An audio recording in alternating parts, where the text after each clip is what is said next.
Assalamualaikum Bray, selamat datang kembali di Guru Gembel Channel. Sekarang kita ada di episode ke-173.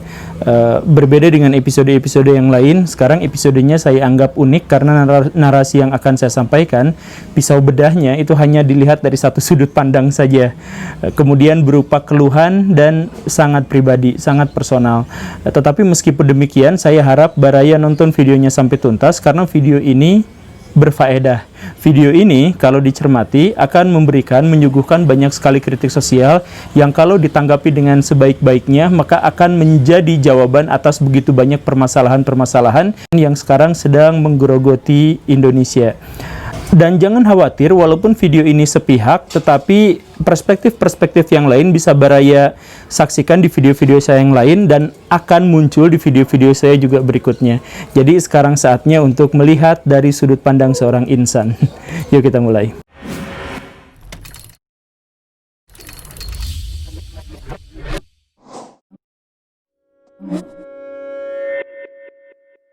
Baraya bulan ketika video ini dibuat, Indonesia sedang diguncang oleh banyak sekali demonstrasi yang dipelopori oleh para buruh dan mahasiswa. Mereka menuntut pemerintah untuk mencabut atau membatalkan peraturan-peraturan yang disangka akan menyengsarakan buruh. Misalkan sistem buruh kontrak, kemudian bayaran per jam, kemudian tidak ada tunjangan ini itu dan sebagainya. Mereka menuntut bahwa buruh itu sama seperti manusia yang lain, berhak dan layak untuk mendapatkan kesejahteraan. Sebenarnya, ayo kita lihat satu sisi di sudut jauh di sana. Sebenarnya dekat, tapi dianggapnya jauh. Guru honorer. Semua hal yang paling ditakutkan oleh para buruh itu sudah dialami oleh para guru honorer sejak puluhan tahun yang lalu. Mereka dibayarnya per jam. Kemudian mereka tidak dapat tunjangan apapun. Mereka tidak akan berharap dapat pensiunan, tentu saja kan namanya juga guru honor. Kemudian mereka kan sistemnya juga kontrak. Nah, dengan semua hal itu masih ada yang lebih buruk lagi, bahwa gaji mereka itu sangat-sangat kecil. Di Bekasi ada buruh yang demonstrasi, mereka menuntut semua hal yang tadi itu. Berapa gaji mereka? Kisarannya itu sekitar 4-5 juta dalam waktu 1 bulan. Guru honorer di tempat yang sama itu mendapatkan 1/10 dari nominal itu. Kecil sekali, dan mereka tidak demonstrasi. Sekalinya demonstrasi, tidak banyak yang akan membela. Mahasiswa juga tidak akan banyak membela. Politisi, kemudian media massa juga tidak akan banyak meliput itu. Gak seperti kalau demonya buruh. Kalau mau GR-GRan, kita lihat di masa lalu aja ya. Di masa lalu, di zaman kerajaan-kerajaan. Guru itu kastanya Brahmin.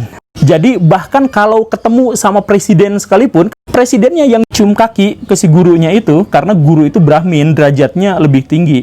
Nah, sekarang ya kita lihat kenyataannya, buruh demo pasti didukung sama mahasiswa, sama media, sama politisi dan sebagainya. Nah, kalau guru demo ya dibanjur pakai cannon water. Jujur, ayo pergi sana. Dan kalau misalkan guru nuntut ini itu, guru honorer ya, itu pejabat-pejabat cuman bilang, ini kalian itu kan guru-guru ilegal, ngapain juga nuntut sini-situ. Kemudian ngobrol sama menterinya, punya kesempatan untuk ngobrol sama menterinya bilang lepas tangan juga, itu kan kebijakan setiap sekolah. Setiap sekolah itu dapat dana BOS, dan BOS itu seharusnya tidak dianggarkan kepada guru honorer, tapi ya buat sisa mereka lah. Jadi guru honorer itu dianggapnya ilegal, kemudian gajinya juga ilegal karena berasal dari BOS yang tidak peruntukannya untuk itu.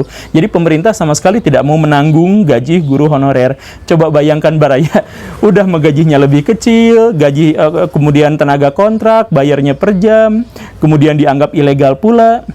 Kan bangke. Coba sekarang demo buruh. Setiap tahun itu demo buruh, misalkan May Day gitu ya. Dan hampir setiap tahun juga UMR atau UMK itu pasti naik. Kapan sih UMR atau UMK tidak naik? Itu pasti naik. Ya setahun sekali, 2 tahun sekali itu pasti. Guru honor? Nah, tetapi itu belum seberapa Baraya. Guru honorer itu adalah salah satu profesi yang paling mengerikan di Indonesia. Walaupun anggotanya ada sekitar 1 juta orang, tetapi mereka mendapat perlakuan yang sangat-sangat buruk. Itu belum seberapa. Misalkan hal yang lain yang harus disoroti adalah tugas mereka. Guru honorer itu dituntut untuk melakukan hal-hal yang sangat aneh setiap mereka mengajar. Ini contoh kecilnya aja ya. Misal, bikin RPP. Sering ya saya ungkapkan. Apa itu RPP? rencana pelaksanaan pembelajaran. Setiap guru honorer mau ngajar, maka dia berkewajiban untuk merencanakan apa yang harus dikatakan nanti di kelas.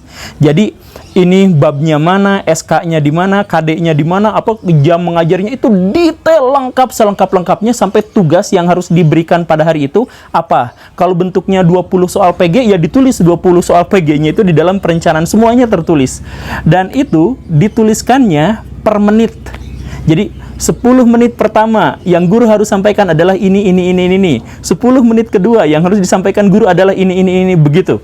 Jadi ibaratnya kalau guru itu adalah profesi Gojek, maka yang harus dilakukan sama guru itu mencatat semua hal. Kalau ketemu pelanggan, catat ketemu pelanggan. Yang pertama harus diberikan helm sambil senyum. Kemudian dijalanin, masukin gigi, jalanin sedikit-sedikit. Lakukan dengan kecepatan sekian-sekian. Itu guru tuh harus menulis sedetail itu setiap kali mau mengajar. Dan itu sebenarnya masih belum seberapa buruk. Yang lebih buruknya lagi adalah bahwa RPP itu harus dibuat di awal semester atau awal tahun pelajaran. Jadi setiap guru harus memprediksi apa yang terjadi pada hari anu, jam kesekian, di tempat kesekian, dengan jumlah siswa yang seperti ini, itu harus dituliskan di awal. Setiap guru itu per pelajaran, per tingkatan, per orang, itu biasanya mengirimkan 1 rim ke Wakase kurikulumnya. Nah, lebih bangke lagi, ada yang lebih bangke lagi, yaitu setelah diserahkan, ini nggak diperiksa, itu hanya formalitas, tapi wajib dibuat.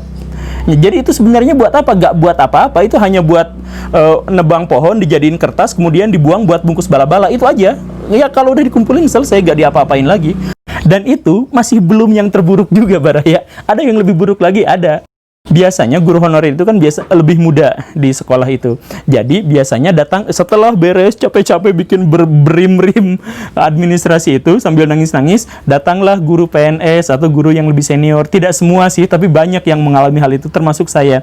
Datanglah guru PNS, Pak, maaf ya, ibu mah udah tua, aduh, ngetik aja nggak bisa, ini mata udah rabun, itu RPP tolong dibikinkan ya. Udah bager, atau kan masih muda, ini masih ngerti. Jadi si guru honorer itu pasti nangisnya double, udah mau bikin yang kayak gini gak jelas, diserahin Wakase kurikulum, kemudian gak diperiksa sama sekali. Udah gitu datanglah guru PNS, ini MGMP tolong dibikinin ya, dah ibu mah gak ngerti apa-apa. Tapi itu pun masih belum puncaknya keburukan, Baraya. Ada lagi yang lebih buruk lagi. Setiap tahun RPP itu formatnya berubah hampir tiap tahun. Jadi saya udah bikin capek-capek, nah udah selesai. Itu nanti tahun depan harus belajar lagi dari awal sampai akhir bagaimana cara menuliskannya. Padahal itu kalau dituliskan, dibuat, itu nggak diperiksa. Tapi guru tidak pernah di-upgrade kemampuan mengajarnya.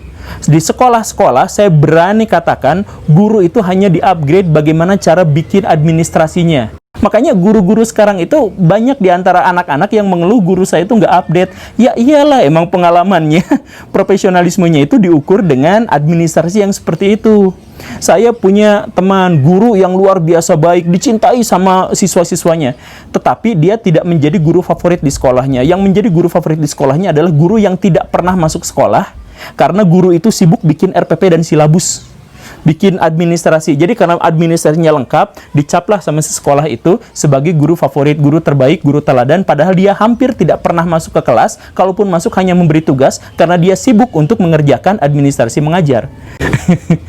itu masalah kedua. Masalah ketiga ada lagi, ini beban moral, beban sosial. Gini ceritanya, Baraya, saya pernah sampaikan di episode yang ini, di masa depan kita itu sama sekali berbeda dari yang pernah kita bayangkan saat ini. Satu generasi setelah kita ada sekarang, jadi generasi anak-anak kita, 50% pekerjaan di Indonesia itu hilang, tidak ada, berganti dengan pekerjaan-pekerjaan yang tidak pernah kita kenal sekarang. Misal, generasi ayah Baraya, ibu Baraya itu tidak akan kenal Gojek, sekarang kenal. Mungkin kenal sama travel agent, tetapi sekarang travel agent udah hilang, diganti sama Traveloka gitu ya. Jadi nggak dibutuhkan lagi, udah hilang gitu ya. Teller bank digantikan sama ATM dan lain sebagainya. Artinya pendeknya di masa depan 50% pekerjaan yang kita lihat sekarang itu akan musnah, akan hilang, berganti dengan 50% pekerjaan yang kita tidak ketahui apa itu. Makanya di negara-negara barat, pendidikan itu fokus pada masa depan. Masa depan kira-kira akan jadi apa? Atau kita harus menciptakan masa depan dengan mengkreasi, merekayasa generasi muda sekarang untuk berhadapan dengan masa depan. Tantangan yang dihadapi orang di masa depan itu berbeda dengan tantangan yang dihadapi anak zaman sekarang. Betul ya? Sepakat ya? Deal. Semuanya sepakat kecuali pemerintah Indonesia. Kurikulum di Indonesia itu didesain untuk memberikan pengetahuan dan keterampilan tentang masa lalu, bukan masa depan. Jadi anak-anak di Indonesia itu bukan dipersiapkan untuk masa depan. Jadi jangan bilang bahwa guru itu berjasa karena masa depan anak bergantung padanya, bla bla, bohong semua. Guru itu dipersiapkan untuk mempersiapkan kehidupan anak-anak masa depan untuk menjalani kehidupan masa lalu. Misal begini, pelajaran bahasa Indonesia. Kan masih ada tuh pelajaran cara bikin surat lamaran pekerjaan. Itu kan udah nggak relevan lagi. Sekarang tinggal copas saja dari internet, kemudian dirubah-rubah sedikit gitu. Itu kan gampang. Itu adalah pelajaran yang belum ditemukan, waktu internet belum ditemukan. Dan di masa depan nanti perusahaan-perusahaan tidak butuh lapangan pekerjaan. Kamu bisa apa? Tunjukkan pada saya HRD-nya, kamu lulus atau tidak ditentukan sama HRD-nya. Kalau buat lamaran pekerjaan itu dibuang. Itulah yang akan terjadi di masa depan. Dan sekarang misalkan Google atau Facebook sudah atau perusahaan-perusahaan besar lainnya sudah menjalankan mekanisme seperti itu. Artinya, bikin surat lamaran pekerjaan itu sudah tidak dibutuhkan lagi. Tetapi kurikulum kita masih mengajarkan, karena kurikulum kita itu dibuat oleh orang-orang masa lampau yang berpikir tentang masa lampau, yang harus mempersiapkan anak-anak masa depan untuk bekerja di masa lampau. Saya gak kebayang masa depan itu bagaimana. Dan yang paling apes di antara semuanya adalah ujung tombaknya, si gurunya. Si guru harus ngajarin anak masa depan itu tentang materi-materi masa lalu. Kan ngenes. Jadi nanti yang paling bertanggung jawab atas penderitaan rakyat Indonesia itu selain pemerintah yang udah pasti ya, itu adalah para guru yang dia memutuskan masuk sistem yang bejat ini. Kemudian dia harus mempersiapkan anak-anak mudanya untuk mengarungi masa lalu yang sangat kelam. Masa lalu. Atau contoh yang lain lagi, beginilah Baraya. Ini keluhan guru yang mungkin tidak disadari. Pelajaran matematika. Pelajaran apakah itu? Sains? Eksak? Ya, seluruh manusia di seluruh dunia sepakat bahwa matematika adalah pelajaran eksak dan pelajaran yang paling abstrak. Hanya orang Indonesia saja yang memegang kurikulum yang berkata sebaliknya, bahwa pelajaran matematika adalah pelajaran hafalan. Jadi ceritanya begini Baraya. Sekolah-sekolah di negara yang pendidikannya sudah maju, kalau mengajar matematika, si gurunya itu nggak pernah ngasih rumus. Mereka hanya menceritakan tentang ada masalah matematis yang harus dipecahkan oleh siswa. Diajarin, tapi hanya metodologinya. Diajarin, tapi hanya sistematika berpikirnya, logikanya. Rumusnya nggak dikasih tahu sedikit pun. Jadi si anak coba pecahkan masalah ini, coba pecahkan masalah ini. Akibatnya si anak-anak itu jadi molor. Lama untuk menemukan satu rumus itu butuh waktu bertahun-tahun. Makanya kalau misalkan Olimpiade Matematika, orang-orang Barat itu pasti selalu kalah dibanding orang-orang Indonesia. Karena orang Indonesia itu udah dikasih contekan rumus, sedangkan mereka enggak. Mereka itu terbiasa untuk memecahkan masalahnya sendiri, rumusnya mereka ciptakan sendiri. Jadi, selesai sekolah, 40 anak menciptakan 40 rumus yang berbeda-beda. Karena apa? Karena mereka dilatih secara eksakta untuk berpikir logis. Sedangkan anak-anak di Indonesia belajar matematika itu belajar hafalan. Disampaikan masalahnya seperti ini, dikasih tahu rumusnya seperti ini. Ingat, hafalkan rumusnya kieu, rumusnya begini. Jadi nanti si anak memasukkan ke dalam rumus itu. Akibatnya apa? Akibatnya orang-orang Indonesia tidak terbiasa untuk berpikir secara mandiri dan kreatif. Mereka itu berpikir harus ngikutin yang sudah diciptakan Barat. Barat menciptakan ini, ya menciptakan rumusnya, kita ikutan rumusnya seperti itu. Kalau kita bikin rumus sendiri, itu dianggap salah. Makanya ada diktum yang biasa diperkenalkan oleh guru-guru matematika. Salah rumus, jawaban yang benar pun dianggap salah. Bener kan? Saya waktu SMP dapat soal matematika, saya nggak ngerti dengan apa yang disampaikan oleh guru. Akhirnya saya bikin rumus sendiri, ciptakan logika sendiri. Rumusnya gini, bener saya jawabannya semuanya bener, tapi sama guru semuanya disalahkan. Ya karena rumusnya beda. Pas mau kelulusan, ada demonstrasi dari bimbel pada datang kan ke sekolah. Kemudian menawarkan, ini cara cepat ngerjainnya gini. Itu kan rumus saya dulu. Saya itu kan kesal, itu saya yang menciptakan rumus itu, tapi disalahkan sama gurunya. Sekarang bimbel memperkenalkan ini cara cepat. Nah, si guru honorer itu didatangkan ke sekolah untuk menghancurkan masa depan anak dengan membuat mereka tidak bisa berpikir secara mandiri dan kreatif, tetapi dipaksa mengikuti rumus orang lain dan harus mengingatnya. Kalau mereka menciptakan rumusnya sendiri, itu dianggap salah. Dan akhirnya, sarjana-sarjana matematika ketika sudah dewasa, dia nggak ngerti rumus ini dipakai dalam kehidupan tuh fungsinya apa. Mereka nggak ngerti.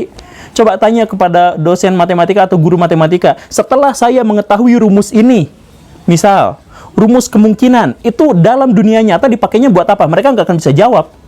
Karena mereka memang didesain bukan untuk memecahkan masalah, tapi untuk menghafal rumus. Dan semua itu harus diajarkan sama guru. Khususnya yang paling ngenes adalah guru honor. Mereka mendapatkan tanggung jawab masa depan yang besar, digaji kecil, dan mereka harus makan hati karena mereka harus menyampaikan sesuatu untuk memperburuk masalah, memperburuk situasi di masa depan. Dan apakah mimpi buruk guru-guru honorer ini sudah selesai? Oh, belum, itu masih sedikit, Baraya. Saya tambahin lagi ya, beberapa di antaranya, maaf. Guru honorer itu, ini cerita saya waktu dulu ya, mengajar sekitar 7 tahun yang lalu saya mengalami. Saya mengajar 26 jam, digaji Rp315.000, curhat ya. Kemudian pas beres mengajar itu kan ada ujian. Nah, kalau ujian itu bikin soalnya itu susah karena harus ada kisi-kisinya, harus analisis butir soalnya, disesuaikan dengan soal yang sebelumnya, disesuaikan dengan kemampuan anak dan sebagainya. Itu rumusnya ribet banget, berminggu-minggu harus menyelesaikan itu. Setelah si anak-anak mengerjakan, selesai, kemudian mereka persiapan untuk dibagi rapot, kan biasanya libur atau porak dan sebagainya ya. Itu si guru-guru bagian yang nangis di situ karena harus ngolah nilai. Harus meriksa dulu nilai. Saya dulu, ini pengalaman saya sebagai guru honor ya. Itu satu-satu diperiksain, aduh bener salahnya, PG dan esainya aduh sambil nangis-nangis. Jadi pas selain mau berlibur, anak-anak juga berlibur, itu saya sama sekali nggak libur karena harus ngerjain itu. Udah selesai meriksanya, udah beres selesai menerimanya, bikin analisis butir soal satu-satu. Itu nangis banget itu mah. Jawabannya nggak dibayar lagi. Kan kalau buruh, kalau lembur dibayar kan. Nah, ini guru honorer alhamdulillah nggak dibayar kalau lembur. Nah, udah gitu pas pembagian rapot, si sekolah itu tidak mengizinkan anak-anak tidak naik kelas.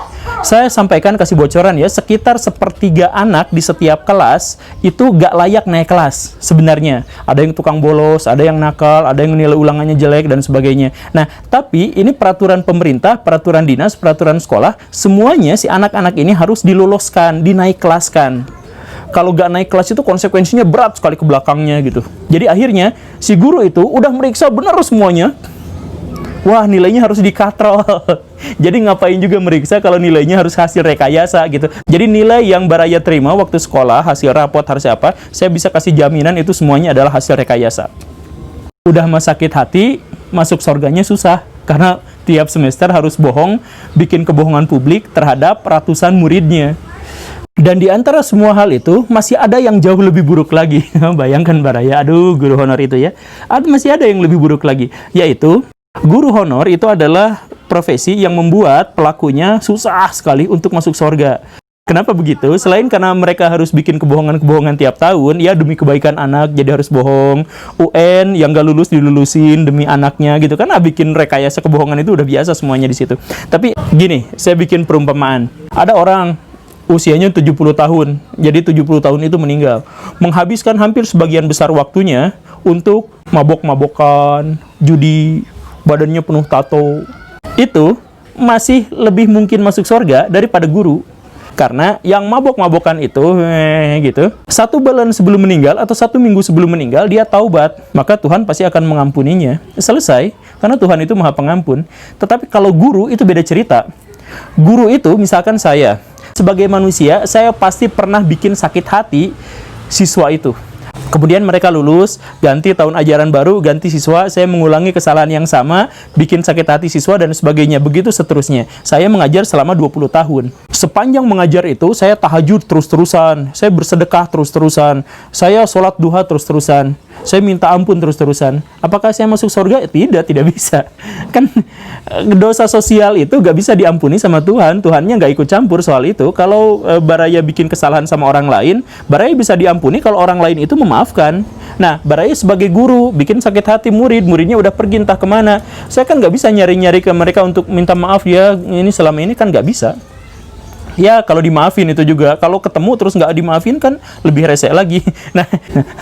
Nah, itulah yang terjadi pada guru di akhirat nanti. Dan itu masih belum puncaknya dari kesialan guru honorer. Ada puncak dari kesialan guru honorer itu, yaitu saya memilih profesi itu. Jadi di antara semua keburukan-keburukan itu, yang paling buruk itu adalah memilih keburukan itu sendiri atas dasar kesadaran. Saya melakukan itu. Jadi Baraya maksud saya begini, video ini mungkin berupa keluhan, mungkin berupa kritik. Tetapi untuk sebagian kecil orang, Baraya akan melihat optimisme saya yang tinggi atas masa depan. Silakan Baraya tafsirkan dengan berbagai perspektif Baraya sendiri, tetapi saya yakinkan bahwa ini bukan keluhan. Silahkan diinterpretasikan. Saya Guru Gembul, silahkan simak video saya yang lain. Assalamualaikum warahmatullahi wabarakatuh.